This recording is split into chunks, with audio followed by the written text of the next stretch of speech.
سلام، به چنل پرونده سیاه خوش اومدید. اگه به ویدیوهای واقعی و مستند درباره جنایات، زندان، قدرت علاقه‌مندید میتونید چنل پرونده سیاه رو سابسکرایب کنید و زنگوله اطلاع رسانی رو بزنید تا قسمت‌های بعدی رو از دست ندید و همراه با ما باشید. امروز قراره درباره یکی از ترسناکترین و بحث برانگیزترین زندان‌های جهان باهاتون صحبت کنیم. جایی که هزاران قاچاقچی، قاتل و اعضای کارتل‌های مرگبار توی اونجا حبس شدن یا محبوسن. زندان فوق امنیتی السالوادور یا همون سکات، اسمش سکات هستش. السالوادور کشوری کوچک در آمریکای مرکزی با جمعیتی حدود 6.5 میلیون نفر است.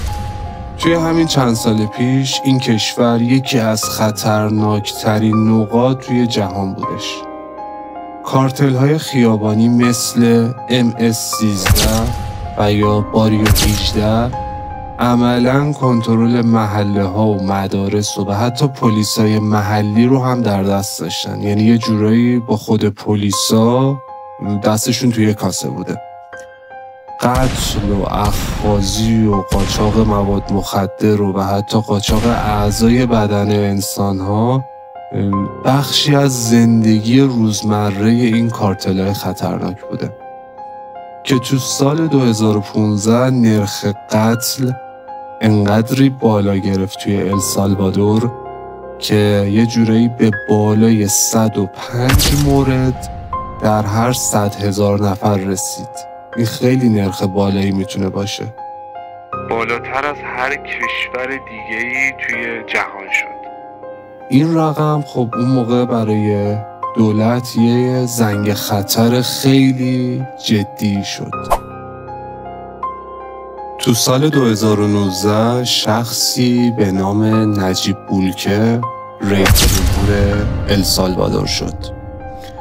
خب نجیب بولکه اولین رئیس جمهور جوان السالوادور بود و علیرغم اینکه جوان و خیلیا فکر میکنن بی تجربه بود، اما ظاهراً فردی با اقتدار و سختگیر و باهوش بودش. او با شعار پایان دادن به تروریسم و جمع‌آوری کارتل‌های خطرناک خیابانی به قدرت رسیدش. بولکه ارتش و پلیس رو بسیج کرد و هزاران عضو کارتل‌های خطرناک رو از السالوادور بازداشتشون کرد. ولی خب اون زمان زندان‌های السالوادور ظرفیت چندان بالایی نداشتن. یعنی برای جمعیت به این بزرگی که برای کارتل‌ها بخوان تو اون زندان جا بدن واقعا ظرفیتشو نداشت. یه چیزی هلوش بیش از 60,000 نفر در عرض چند ماه دستگیر شدن. یعنی تمام کارتل ها که جمع بری شدن تقریبا بالای 60,000 نفر بودن. بعد همون زمان پاسخ دولت ساخت بزرگترین زندان قاره آمریکا بودش. زندانی که دولت بولکه خودش اون زندان رو زندان تروریست ها نامید.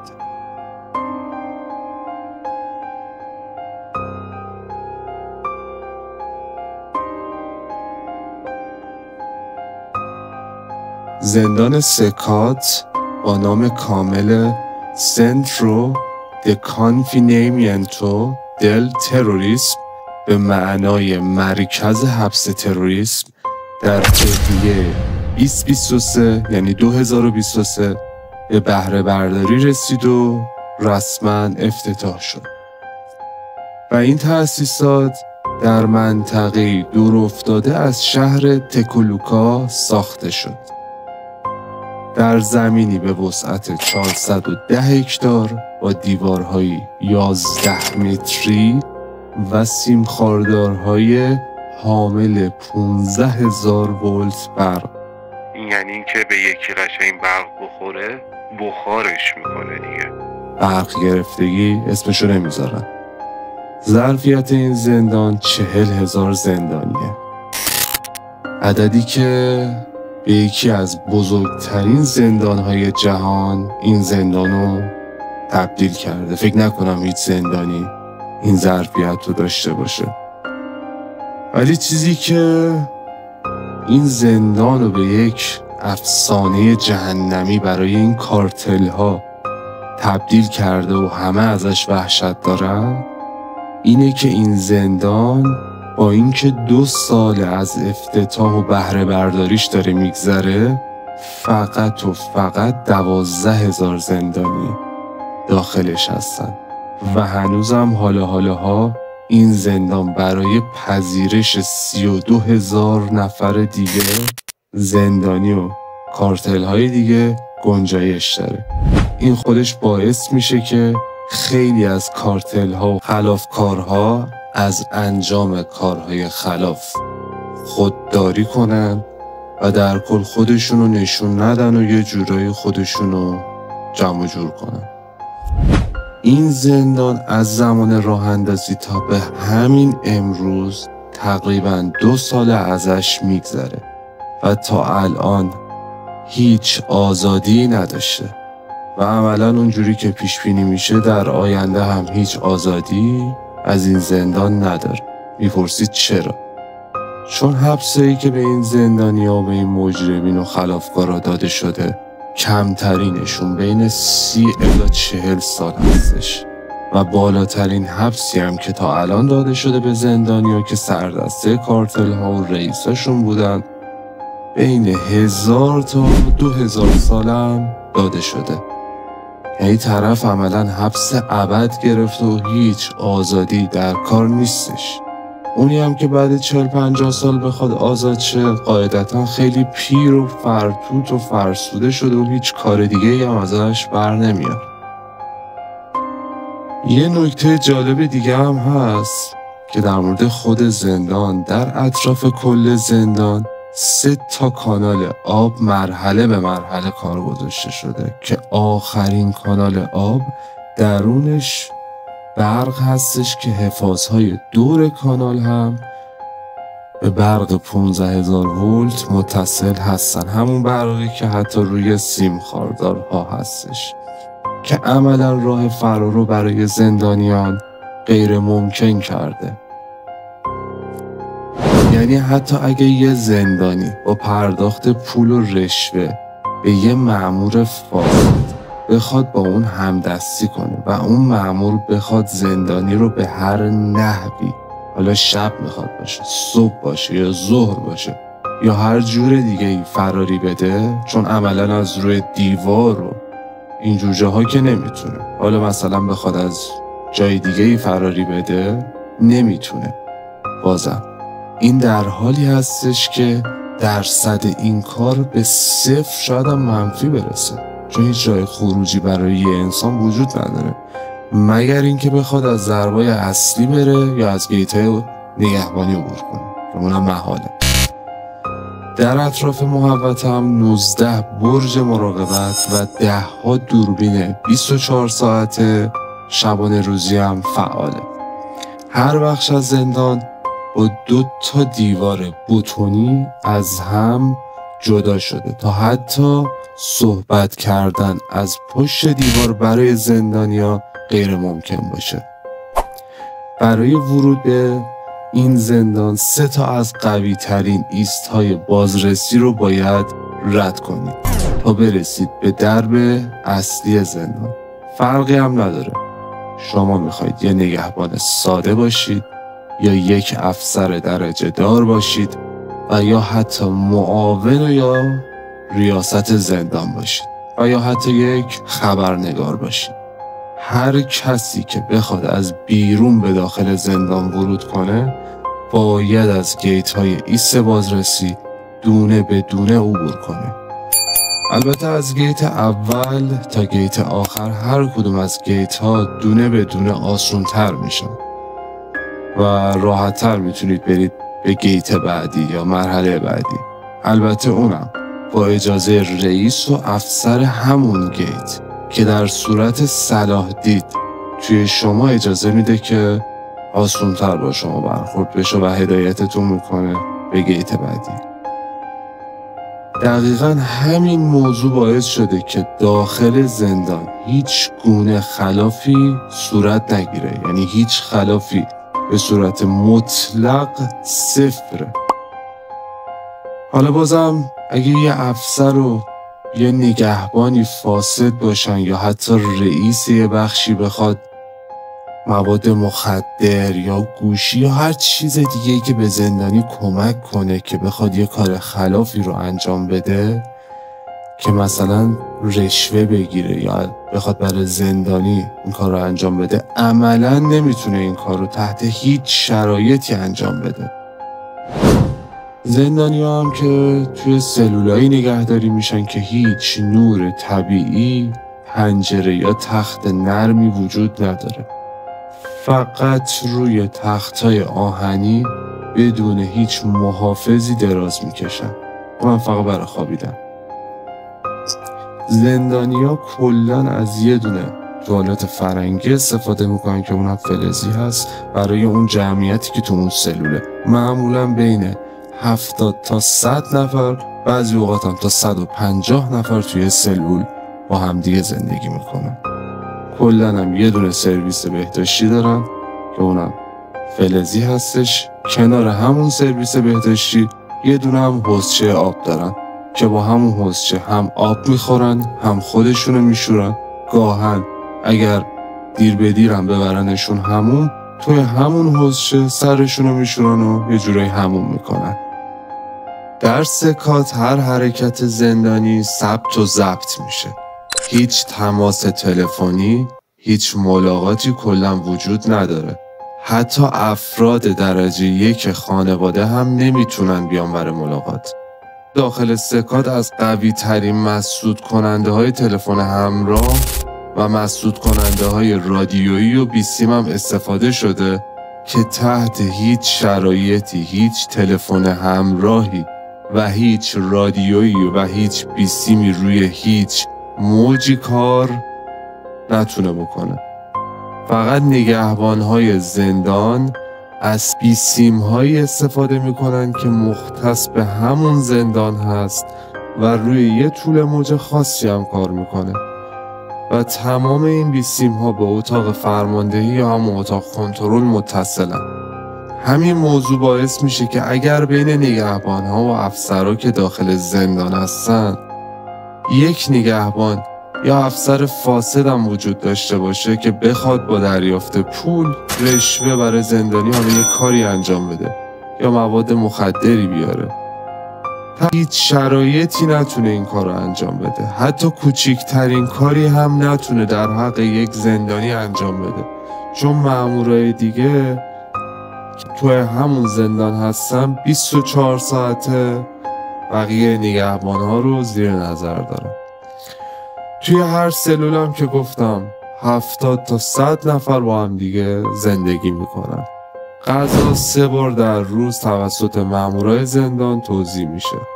هیچ بشقاب یا چاقو یا وسیله فلزی هم کلا وجود نداره.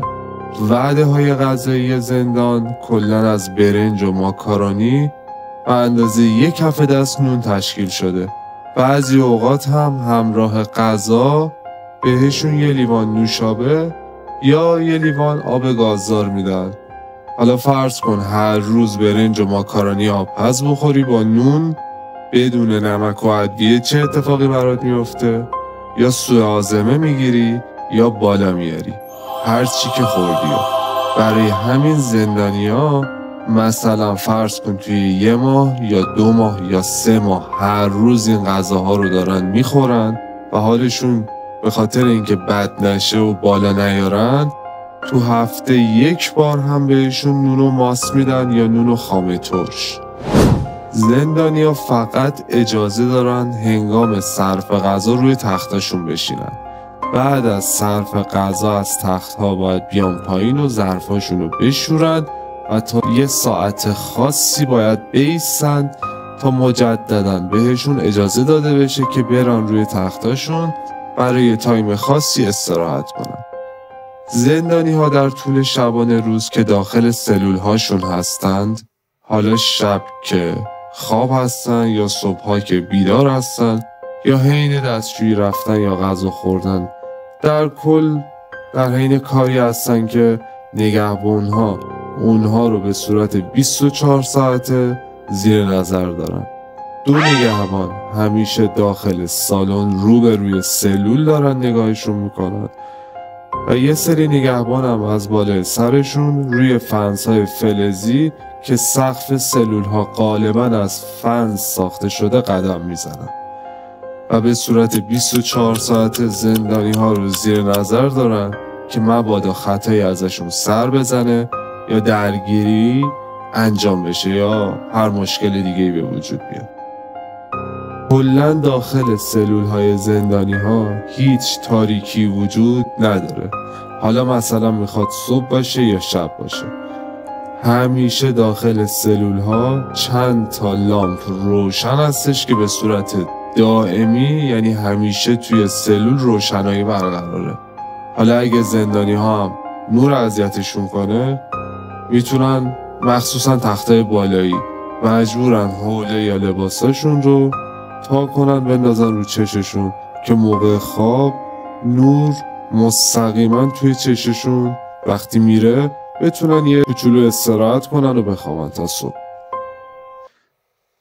یه نکته جالب دیگه هم هستش که در مورد تاریکی، زندانیایی که این وسط خطایی ازشون حالا سر بزنه یا درگیری داشته باشن یا طبق قوانین زندان عمل نکنن و جلوی چشم نگهبان یا افسری کاری انجام بدن که خلاف قوانین باشه، فوراً حالا اون نگهبان یا افسر که خطای اون زندانی رو دیده برای همون زندانی گزارش رد میکنه و پیش همون رئیس اون بندی که توش هستن میفرسته و رئیس هم دستور میده بلافاصله که اون زندانی بسته به خطا و خلافی که انجام داده، حالا از یه روز تا حتی بعضا میتونه تا 6 ماه زندانی رو توی سلول های انفرادی تاریک که حتی کوچکترین نوری هم درونش نیست حبسشون کنه.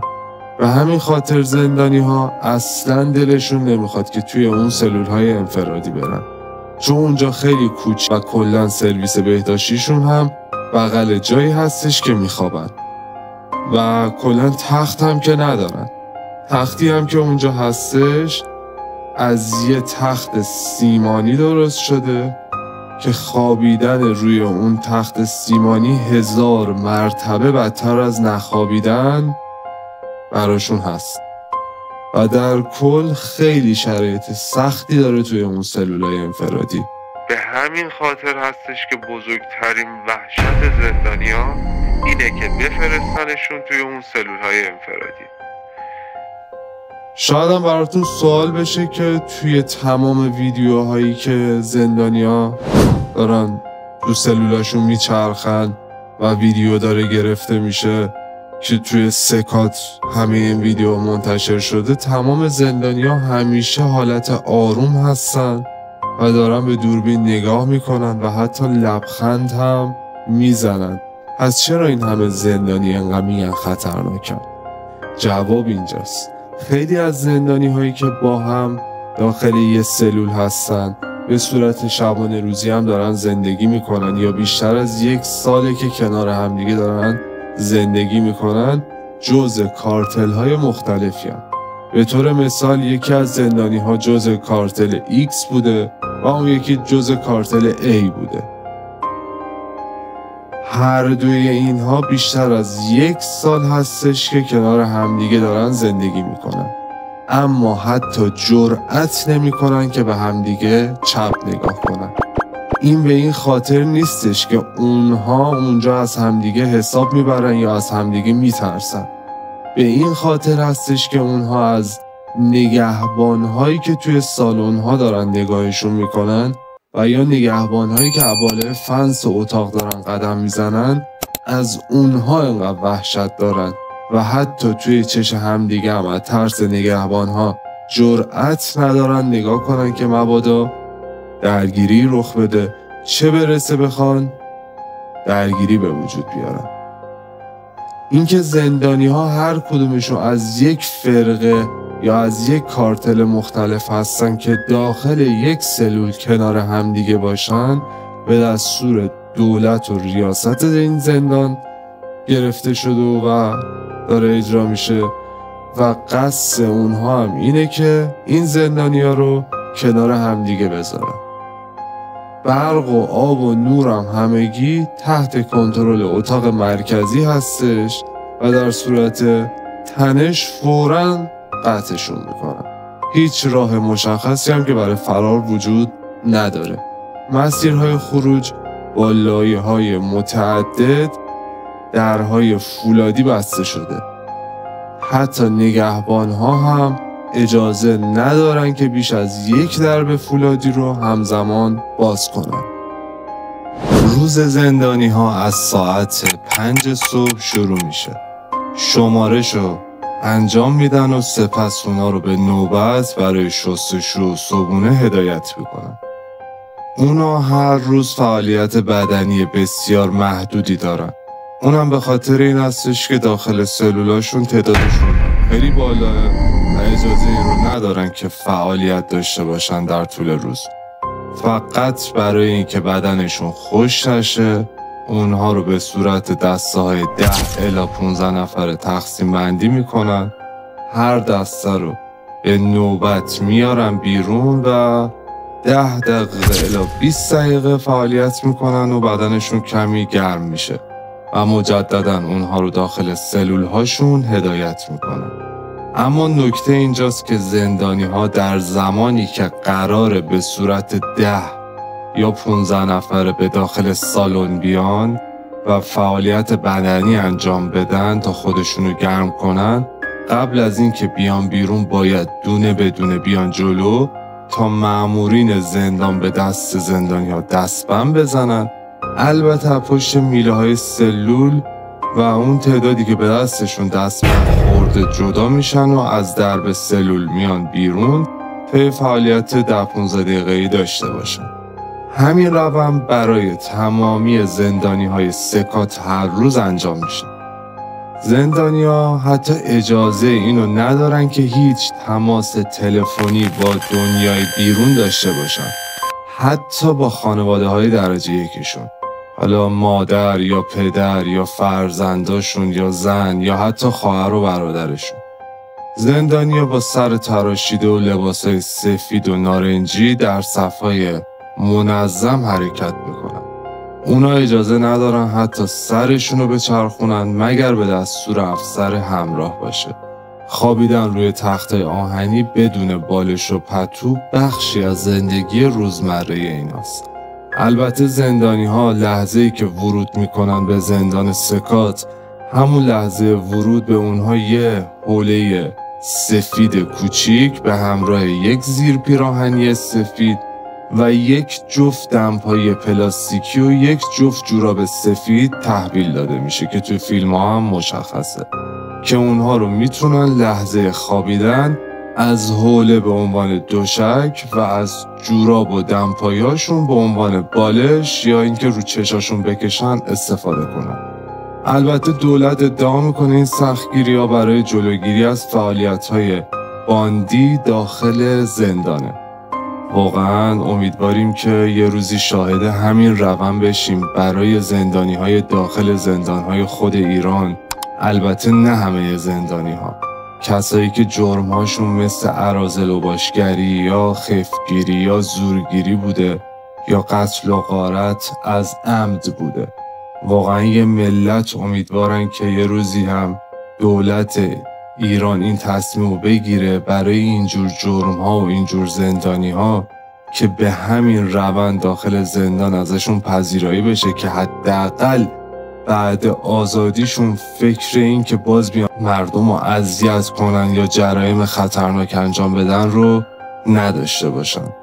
همین به تازگی هم یه پسر دهه 80 یه نفر رو اومدن خف کنن، یه ورزشکار کشورمون رو اومدن خف کنن که مربی هم بوده ظاهرا، اما به جای اینکه خفگیر گوشی طرف رو برداره ببره، با اون چاقویی که به اصطلاح دستش بوده فرو کرده تو شارگ و گردن اون مربی بنده خدا و اونو جا در جا کشته و متواری شده که میخواسته از مرز کشورم خارج بشه که موفق نشده.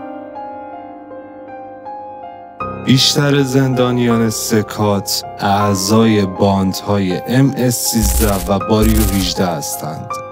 گروه هایی که از دهه 80 میلادی در لس آنجلس شکل گرفتند و سپس به آمریکای مرکزی منتقل شدند. این باندها مسئول هزاران قتل و قاچاق و تهدید در کشورهای منطقه هستند. هر دو گروه ساختار شبه نظامی دارند با سلسله مراتب دقیق و فرماندهی مشخص. در داخل زندان هم حتی ارتباط میان این دو اعضای باند به صورت مطلق ممنوع هستش. دولت بولکه میگه هدف شکستن شبکه فرماندهی باندها هستش در داخل دیوارهای زندان. اما منتقدان معتقدن که این سیاست‌ها منجر به نقض گسترده حقوق بشر شده. خب راست هم میگن، منتقدان که کاری جز نقد کردن ندارن. یه سری جانی و قاتل و روانی و قاچاقچی رو گرفتن ریختن توی زندان، منتقدان هم اومدن دارن نقد میکنن که آره اینا داره بهشون سخت میگذره و باید آزادشون بذارید. چرا؟ که بیان باز بیرون مردم رو تیکه تیکه کنن و آرامش رو بگیرن از مردم. والا اینا هم بیکارن. سازمان‌های بین‌المللی از جمله عفو بین‌الملل و دیدبان حقوق بشر بارها از رفتار دولت السالوادور با زندانیان انتقاد کردند. گزارش‌های منتشر شده از شکنجه، سوء تغذیه و بازداشت اشتباهی شهروندان عادی. با این حال آمارهای رسمی دولت چیز دیگری میگویند. میزان قتل در کشور تا سال 2024 بیش از 85% کاهش یافته. بسیاری از مردم السالوادور از بولکه حمایت میکنن و اونو منجی کشور میدونن. اما کارشناسان هشدار میدهند که کنترل مطلق همیشه به ثبات منتهی نمیشود. از سراسر دنیا خیلی از خبرنگارها برای تهیه گزارش و خبر به این زندان مراجعه میکنند، البته با هماهنگی‌های قبلی. زمانی که خبرنگارها میان به زندان و از زمان ورودشون یک افسر راهنما باهاشون همقدم میشه تا مرحله به مرحله براشون توضیح بده که توی چه قسمتی و در حال حاضر کجا هستن. خیلی وقتها یه خبرنگار وقتی که وارد زندان میشه و به قسمت سالن‌های اصلی زندان میرسن و شرایط نگهداری زندانی‌ها رو میبینه که داخل هر سلول چه تعداد زندانی هستن و در چه شرایطی آب و غذا میخورن و دستشویی میکنن یا حمام میکنن، فوراً اعتراض میکنه و که این شرایط اصلاً درست نیست و قاعدتاً یک شرایط ضد حقوق بشر هستش و هر کاری هم که اینها کرده باشند نباید تو این شرایط خیلی سخت نگهداری بشن. اونجا در پاسخ به صحبت‌ها و اعتراض خبرنگارها به دستور رئیس زندان، افسرها خبرنگارها رو داخل اتاق بایگانی پرونده ها میبرند تا به صورت رندوم پرونده هر کدوم از زندانی ها رو براشون باز کنن تا اونها ببینن که هر کدوم از این زندانی ها در اصل انسان نیستند. اینها موجوداتی هستند که از قتل گرفته تا شکنجه و کشتن انسانهای بیگناه و تجاوز حتی به کودکان بیگناه و قاچاق مواد مخدر و حتی قاچاق اعضای بدن انسان‌ها، حالا چه بزرگسال و چه کودکان، از کارهای روزمره این کارتل‌ها و این موجودات بسیار روانی و خطرناک بوده. در همچین شرایطی اغلب 85 الی 90% خبرنگارها قاعدتاً با دیدن پرونده‌های زندانی‌ها قانع میشن که شرایطی که توش هستن لایقشون هستش و حتی خیلی خبرنگارها هم میگن این شرایط براشون کمه و باید بیشتر از اینها اونا رو توی فشار بذارن با این پرونده های سیاهشون. گاهن در خیلی از موارد نادر و کمتر از 10% خبرنگارها زمانی که قانع نمیشن باز هم مجدداً اعتراض میکنند، اما افسران زندان یک تصمیم دیگه میگیرن تا خبرنگارها رو مستقیم پیش زندانی ببرن. هر کدوم از زندانی ها رو که خبرنگار خودش دوست داره میتونه باهاش مصاحبه کنه، اما در اتاق مصاحبه و به صورت خیلی امنیتی و با حضور 3 الی 4 نگهبان و افسر مراقب که اون زندانی به خبرنگار احیانا نتونه آسیبی برسونه. اونجاست که وقتی خود خبرنگار با زندانی مصاحبه میکنه میفهمه که اینها اصلاً انسان نیستن و موجوداتی هستن که از این جرم و جنایاتی کردن خیلی خوشحال هستن و رضایت دارن. خیلی هاشون هم میگن امیدواریم روزی که آزاد شدیم مجددا بتونیم این کارها رو انجام بدیم. اونجا هست که اون خبرنگارهایی که هیچ جوره قانع نمی شدن و اعتراض می کردن با شنیدن صحبتهای زندانی ها فوراً قانع میشن و دست و پاشون رو جمع میکنن و میگن که حق دارید که اینها رو توی این شرایط و حالتهای ناجور نگهداری میکنید.